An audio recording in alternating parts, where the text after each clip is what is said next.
Assalamualaikum warahmatullahi wabarakatuh. Di sini kami akan menyampaikan materi kami yang berjudul Ejaan Bahasa Indonesia. Sebelumnya saya akan memperkenalkan nama kelompok saya. Nama saya Nopria Ulfa sebagai moderator, Nabila Pratiwi sebagai pemateri 1, Muhammad Danu Anggara sebagai pemateri 2, Nopianti sebagai notulen, dan Muhammad Alvin Hidayat sebagai editor. Baiklah, pemateri pertama akan disampaikan oleh Nabila Pratiwi. Assalamualaikum warahmatullahi wabarakatuh. Saya Nabila Pratiwi, pemateri dari kelompok 4, ingin membahas tentang ejaan bahasa Indonesia. Yang pertama, kita akan membahas tentang pengertian ejaan bahasa Indonesia. Menurut KBBI, ejaan adalah kaidah-kaidah cara menggambarkan bunyi-bunyi atau kata, kalimat, dan sebagainya ke dalam bentuk tulisan atau huruf-huruf, serta pemakaian tanda baca. Secara teknis, yang dimaksud dengan ejaan adalah penulisan huruf, penulisan kata, dan pemakaian tanda baca. Lazimnya, ejaan mempunyai 3 aspek, yakni yang pertama, aspek fonologis. Aspek fonologis menyangkut penggambaran fonem dengan huruf dan penyusunan abjad. Dalam aspek ini kita mempelajari bunyi-bunyi fonem bahasa seperti vokal, konsonan, dan diftong.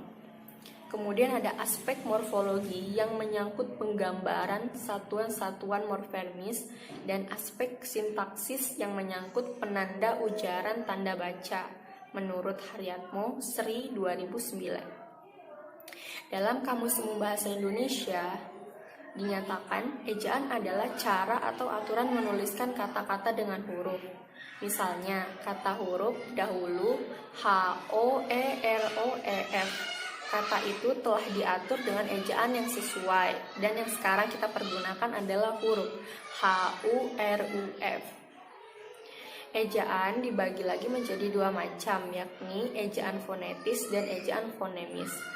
Ejaan fonetis merupakan ejaan yang berusaha menyatakan setiap bunyi bahasa dengan huruf, serta mengukur dan mencatatnya dengan alat pengukur bunyi bahasa atau diagram. Dengan demikian, terdapat banyak lambang atau huruf yang dipergunakan untuk menyatakan bunyi-bunyi bahasa tersebut. Ejaan fonemis adalah ejaan yang berusaha menyatakan setiap fonem dengan satu lambang atau satu huruf, sehingga jumlah lambang yang diperlukan tidak terlalu banyak jika dibandingkan dengan jumlah lambang dalam ejaan fonetis. Menurut Baru Sanggup 2013. Nah, untuk menjadi ejaan bahasa Indonesia yang sempurna seperti sekarang, ejaan bahasa Indonesia dahulunya memiliki perkembangan yang begitu panjang hingga menjadi sempurna seperti sekarang. Yang pertama, yaitu adalah ejaan Opoisjen. Pada tahun 1901 ditetapkan ejaan bahasa Melayu dengan huruf Latin yang disebut ejaan Van Opoisjen. Van Opoisjen merancang ejaan itu yang dibantu oleh Engku Nawawi, gelar Sultan Makmur, dan Muhammad Thaib Sultan Ibrahim. Hal-hal yang menonjol dalam ejaan Van Opoisjen adalah sebagai berikut. Kata oe atau akoe, kau, ke, se, dan ditulis serangkai dengan kata yang mengikutinya. Contoh, kata koe pakai atau yang kita kenal ku pakai. Yang kedua, kata poin dihubungkan dengan kata sebelumnya. Contoh kalimat sekali poin atau yang kita dengar sekalipun. Kemudian ada ke dan se merupakan awalan. Contoh kedua, sesungguhnya. Kemudian adalah huruf J dipakai untuk menuliskan kata-kata jang, pajah, dan sajang, atau yang kita kenal sekarang jang yang, pajah payah, dan kata sayang sayang, dan kata sajang sayang. Kemudian ada tanda diakritik seperti koma, ain, dan tanda trema dipakai untuk menuliskan kata-kata ma, petik mor atau makmur. Kemudian kata petik akal, jadi kalau kita baca akal. Kemudian generasi selanjutnya adalah ejaan Swandi.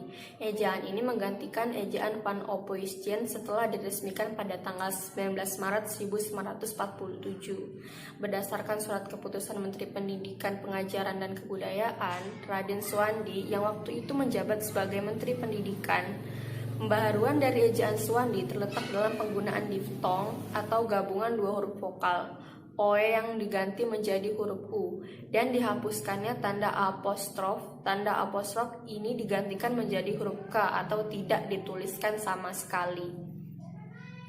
Contoh ejaan Swandi yaitu huruf OE diganti U. Contoh atoeran menjadi aturan.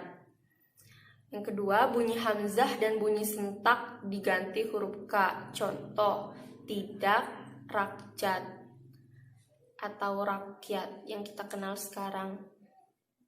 Kemudian ada pengulangan diberi angka 2, contoh ikan 2 atau yang kita baca ikan-ikan, ke barat 2an atau yang kita baca ke barat-baratan.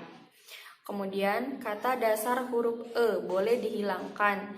Contoh menteri menjadi menteri. Namun, untuk kata berimbuhan tidak dihilangkan, seperti kata perangkap tidak boleh menjadi perangkap. Kemudian, awalan di dan kata depan di kedua-duanya ditulis serangkai dengan kata yang mengikutinya, seperti kata depan di pada, di rumah, di dalam, di kebun. Itu diserangkaikan. Kemudian yang ketiga ialah ejaan pembaharuan. Melalui Kongres Bahasa Indonesia II di Medan pada tahun 1954 diprakarsai oleh Profesor Muhammad Yamin. Ejaan pembaharuan diresmikan pada tahun 1954 untuk menggantikan yang sebelumnya. Pada waktu itu, disarankan agar satu bunyi satu huruf. Penetapan hendaknya dilakukan oleh badan yang kompeten, serta ejaan hendaknya praktis namun tetap ilmiah. Contoh ejaan pembaharuan yakni bunyi ai, oi, au berubah penulisannya menjadi ai menggunakan huruf y, oi, au menggunakan huruf wa. Contoh kata santai yang tadinya menggunakan i menjadi santai menggunakan huruf y. Kemudian huruf baru muncul yakni dj menjadi j, tj menjadi ts, eng menjadi nj, dan nj menjadi n, sj menjadi s. Contoh kata sarung menjadi sarunj menggunakan n dan j. Fonem H yang terletak di depan dihilangkan dan dapat pula dihilangkan jika terdapat di antara dua vokal yang berbeda. Contoh kata hutang menjadi utang dan kata tahun H-nya dihilangkan menjadi tahun. Kemudian konsonan rangkap pada akhir kata dihilangkan. Contoh kata presiden sebelumnya menggunakan T lalu menjadi presiden tanpa huruf T. Kemudian partikel pun ditulis terpisah. Contoh, kata sekalipun menjadi kata sekalipun. Kemudian, kata berulang yang memiliki arti tunggal ditulis tanpa tanda hubung, sedangkan yang jamak menggunakan tanda hubung. Contoh, kata alun-alun tidak menggunakan tanda pisah dan jikalau kata bapak-bapak menggunakan tanda strip atau tanda pisah. Dan yang keempat adalah ejaan Melindo. Untuk ejaan Melindo akan disampaikan oleh pemateri 2. Kepada pemateri 2 dipersilahkan. Terima kasih kepada moderator. Selanjutnya saya Muhammad Anwar Anggara sebagai pemateri kedua akan melanjutkan penyampaian materi. 4. Ejaan Melindo. Ejaan Melindo merupakan akronim dari bahasa Melayu Indonesia. Akronim sendiri adalah kependekan yang berupa gabungan huruf atau suku kata yang dilafalkan dan ditulis sebagai kata yang wajar. Penyusunan ejaan ini disusun pada tahun 1959 atas kerjasama Indonesia dan Persekutuan Tanah Melayu yang dipimpin oleh Slamet Mulyana dan Syed Nasir bin Ismail sebagai ketuanya, yang menghasilkan konsep ejaan bersama yang kemudian dikenal sebagai ejaan Melindo. Perubahan yang diajukan dalam ejaan ini tidak jauh berbeda dari ejaan pembaharuan. Ejaan Melindo ini bertujuan untuk menyeragamkan ejaan yang digunakan kedua negara.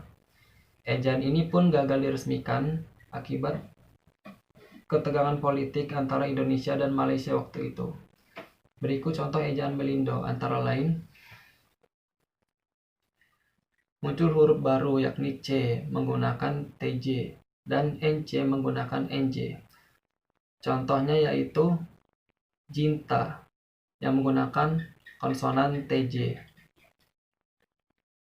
dirubah menjadi cinta yang menggunakan konsonan C. Selanjutnya yaitu muncul fonem F, S, dan Z. Contohnya yaitu fikiran, syair, dan zakat. Selanjutnya ejaan kata yang menggunakan tanda fonem lain dari yang sudah ditetapkan sebagai fonem Melindo dianggap sebagai kata asing. Contohnya varia dan universitas. 5. Ejaan LBK atau Lembaga Kesusastraan. Ejaan ini bisa dibilang adalah lanjutan dari ejaan Melindo. Panitianya pun masih campuran antara Indonesia dan Malaysia dan dibentuk pada tahun 1967. Isinya juga tidak jauh berbeda dari ejaan yang disempurnakan. Hanya ada perbedaan di beberapa kaidahnya saja. Contoh ejaan LBK. Ada 6 vokal yaitu I, U, E, O, dan A. Diftongnya tetap. Apa itu diftong? Diftong adalah dua huruf vokal yang diucapkan menjadi satu bunyi.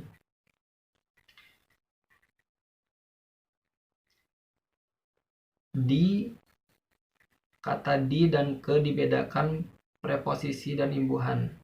Contoh, di masjid dilaksanakan acara akad nikah. Kata ulang ditulis secara lengkap menggunakan tanda hubung. Contohnya, kupu-kupu dan murid-murid. Beberapa istilah asing diubah. Contoh, guerilla menjadi gerilya, ekstra menjadi ekstra, kalb menjadi kalbu. 6. Ejaan yang disempurnakan. Ejaan yang disempurnakan atau disingkat EYD. Ejaan ini berlaku sejak 16 Agustus 1972 sampai dengan tahun 2015. Presiden Republik Indonesia meresmikan pemakaian ejaan bahasa Indonesia. Peresmian ejaan baru itu berdasarkan putusan Presiden nomor 57 tahun 1972. Departemen Pendidikan dan Kebudayaan menyebarkan buku kecil yang berjudul Pedoman Ejaan Bahasa Indonesia yang disempurnakan, yang berupa pemaparan kaidah ejaan yang lebih luas. Beberapa pertimbangan sejak era awal adalah sebagai berikut. Pertama, pertimbangan teknis setiap fonem dilambangkan satu huruf. Kedua, pertimbangan praktis disesuaikan dengan kebutuhan. Ketiga, pertimbangan ilmiah. Perlambangan mencerminkan studi yang mendalam tentang kenyataan sosial linguistik yang berlaku. Keempat, pertimbangan konotatif bunyi, menunjukkan perbedaan makna. Kelima, pertimbangan politis, keterlibatan pemerintah menghadapi tata istilah yang ada. Keenam, diresmikan pemakaian huruf F, V, Z, Q, dan X. Contohnya, frustasi, variabel, zakar, Quran, dan xenofil. Yang ketujuh, diresmikan penggunaan kata dasar, kata turunan, kata ulang, kata majemuk, kata ganti. Contohnya, ku, me, dan nya.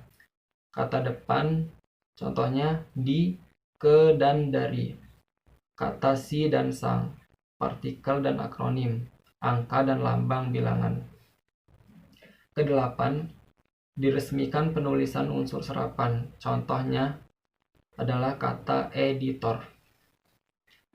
Kesembilan, diresmikan penggunaan tanda baca, koma, titik, titik koma, titik dua, tanda hubung, tanda pisah, tanda tanya, tanda seru, tanda petik tunggal, tanda petik dua, dan garis miring. Contohnya, hai apa kabar?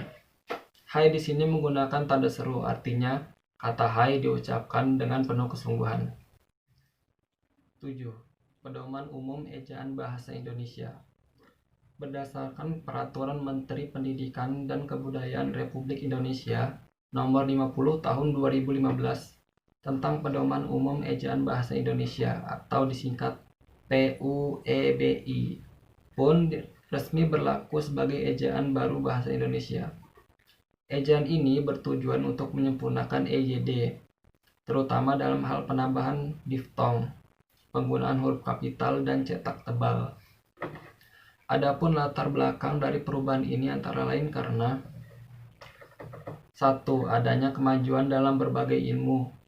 Contohnya ilmu pengetahuan, ilmu teknologi, dan seni yang semakin maju, membuat penggunaan bahasa Indonesia dalam berbagai hal semakin meluas juga baik secara tulisan maupun lisan.